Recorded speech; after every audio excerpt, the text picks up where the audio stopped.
Beth-Salel, où Dieu est la source de notre intelligence.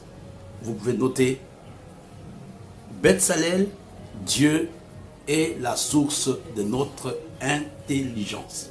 C'est très très simple. Nous allons prendre quelques versets bibliques. Avant de parler des versets bibliques, je voudrais vous rappeler qui était Beth-Salel. Beth-Salel d'abord signifie tout simplement sous la protection ou sous l'ombre de Dieu, étymologiquement parlant. Beth-Salel était un homme qui a vécu au même moment avec Moïse. Et Beth-Salel était de la famille de la tribu de Juda. Son père s'appelait Hur. Et nous allons prendre quelques références bibliques pour que vous puissiez comprendre qui était cet homme. Pourquoi sa vie nous a inspiré à donner le nom de l'école, appellera désormais l'école de Beth-Salel. Il y a quelques références bibliques que j'aimerais que vous puissiez retenir. N'oublions pas le titre du message, Beth-Salel, ou Dieu, source de notre intelligence. Je vous donnerai quelques références. D'abord dans le livre de Exode, chapitre 31, la Bible nous dit à partir du verset 1, l'Éternel parla à Moïse et dit, sache que j'ai choisi Beth-Salel, fils d'Uri, fils de Our, de la tribu de Juda. Je le remplis de l'Esprit de Dieu, de sagesse, d'intelligence et de savoir pour toutes sortes d'ouvrages. Je l'ai rendu capable de faire des inventions, de travailler l'or, l'argent, le rein, de graver le pierre et enchâsser, de travailler le bois et d'exécuter toutes sortes d'ouvrages. Et voici, je lui ai donné pour aide Holiab, d'Hachem Samak, de la tribu de Dan. J'ai mis de l'intelligence dans l'esprit de tous ceux qui sont habiles pour qu'ils fassent tout ce que je t'ai ordonné. Ici, nous voyons, c'est Dieu. D'abord, nous parlons, on nous montre l'appel de Beth-Salel. Dieu dit à Moïse, c'est moi Dieu, j'ai choisi Beth-Salel. Je vous ai dit que Beth-Salel signifie sous la protection de Dieu ou sous l'ombre de Dieu. C'est moi Dieu qui ai choisi Beth-Salel. Et non seulement j'ai choisi Beth-Salel, j'ai même choisi ses collaborateurs. Parmi les collaborateurs, nous avons Holiab. Parmi les collaborateurs, nous avons Holiab. Et Dieu ajoute que moi, Dieu, j'ai donné l'intelligence à Holiab et à Beth-Salel. N'oublions pas le titre de notre message. C'est Dieu qui est la source de notre intelligence. Ici, Dieu le dit, Dieu ne cache pas. Il dit, moi, Dieu, j'ai choisi Beth-Salel. Non seulement je l'ai choisi, mais je lui ai donné aussi l'intelligence. Et je voudrais t'encourager à dire à Dieu, rends-moi intelligent. Là, c'est la première référence. Et vous allez voir dans la Bible, nous avons des passages qui nous montrent clairement que Dieu donne l'intelligence à l'homme. On peut prendre un exemple de quelqu'un que vous connaissez très bien, qui a aussi été une grande bénédiction pour le monde, pour Israël. Il s'agit de notre frère Daniel. Daniel chapitre 1. À partir du verset 17, la Bible nous dit, Dieu accorda à ces 4 jeunes gens de la science, de l'intelligence, dans toutes les lettres et de la sagesse, et Daniel expliquait toutes les visions et tous les songes. Ici, nous voyons Dieu encore, la Bible nous dit que c'est Dieu lui-même qui avait accordé l'intelligence à Daniel et à ses compagnons. Vous voyez, la vision que nous avons de l'école de Beth-Salel, au travers de l'école de Beth-Salel, que Dieu nous accorde l'intelligence. Nous voyons que Dieu est un Dieu qui donne l'intelligence. Beaucoup de gens ne le savent peut-être pas. Vous allez voir que la plupart des livres de leadership ont été écrits à partir du livre de Néhémie. Que ce soit les livres de leadership du monde, que ce soit le plus grand livre de leadership. ont été tirés du livre de Néhémie. Le code de Bezalel va faire un effort de donner une formation qui peut aider un homme à être intelligent. Mais la question que nous devons nous poser est de savoir, est-ce que l'homme a une intelligence ou l'homme a plusieurs intelligences? Ça, c'est la question que tu dois te poser. Est-ce que l'homme a une seule intelligence ou l'homme a plusieurs intelligences?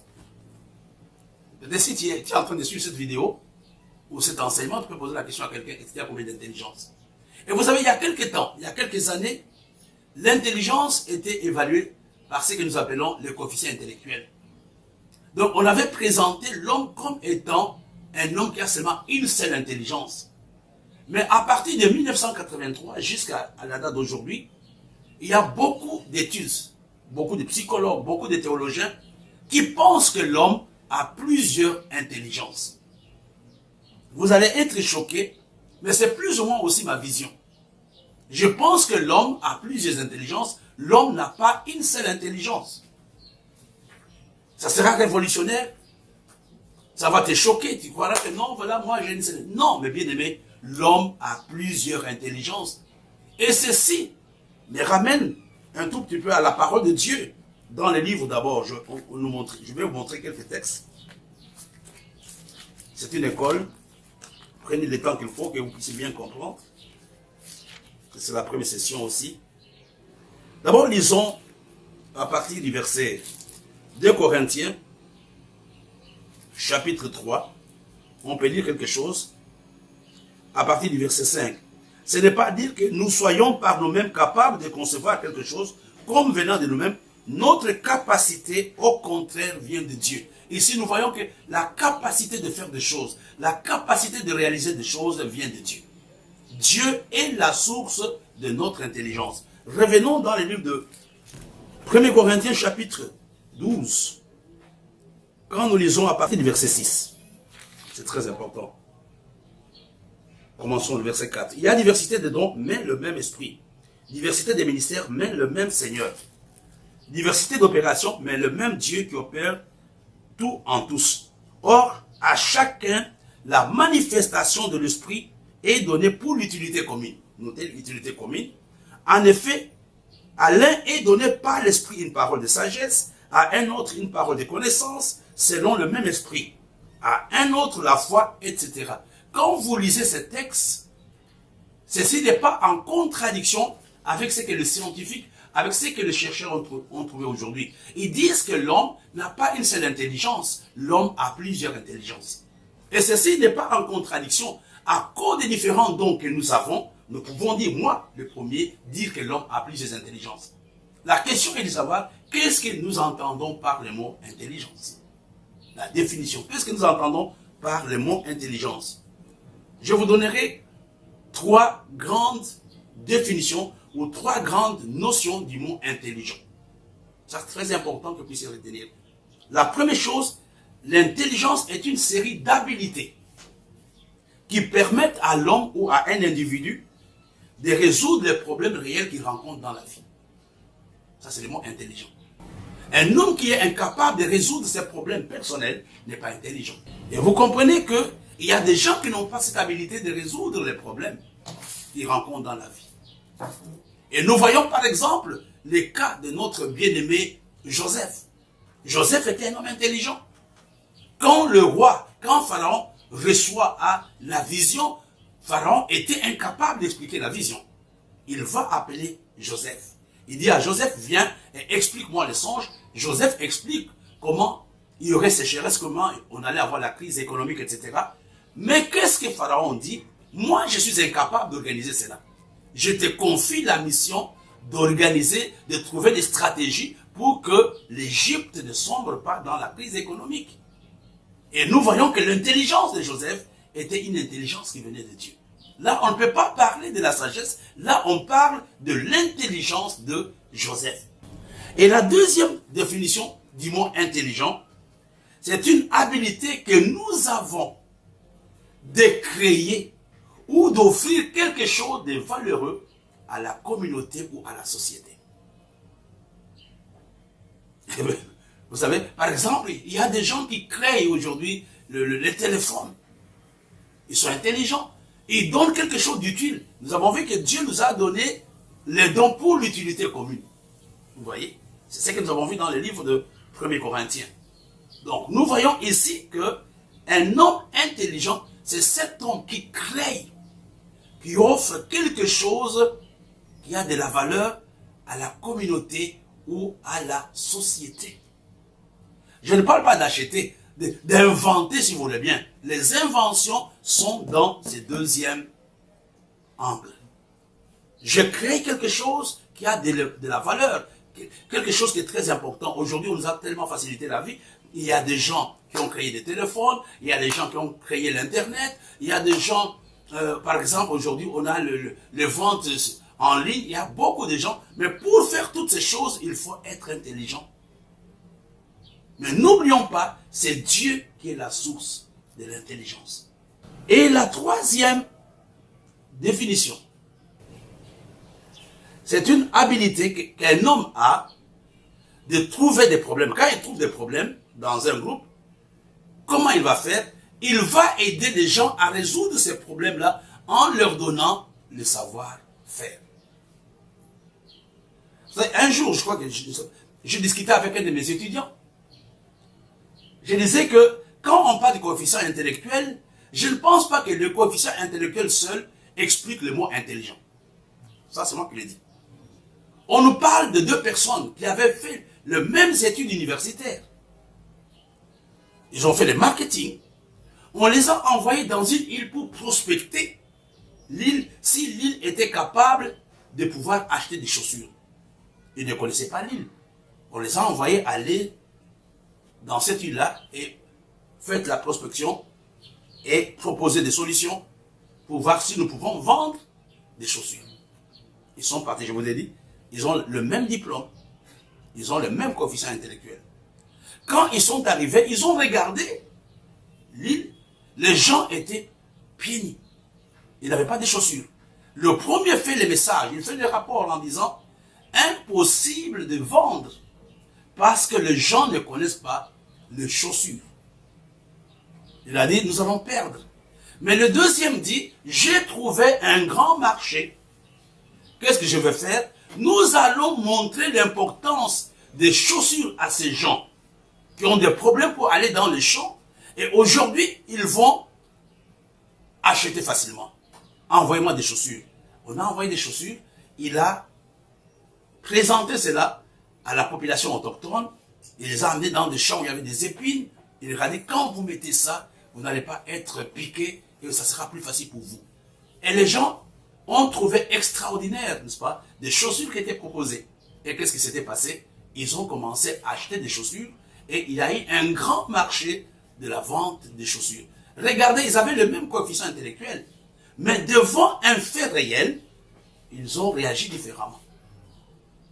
Et c'est pour revenir à ce que je disais, ça c'est Mawitt qui l'a dit, l'homme a plusieurs intelligences. Je regardais, il y a à peu près 8 types d'intelligence. C'est à toi pendant cette session de découvrir quelle est ton intelligence à toi. Premièrement, on a ce qu'on appelle l'intelligence verbale, ou même l'intelligence linguistique. Les gens qui ont la capacité de parler plusieurs langues au même moment, sans beaucoup de problèmes. J'ai connu un de nos anciens premiers ministres qui maîtrisait toutes les langues pratiquement du monde. Il connaissait à peu près une cinquantaine de langues. C'est une intelligence linguistique. Il y a des gens qui n'ont aucun problème d'apprendre des langues. Là, c'est ce que j'appelle l'intelligence linguistique. Et nous avons le deuxième type, là, il n'y a pas beaucoup.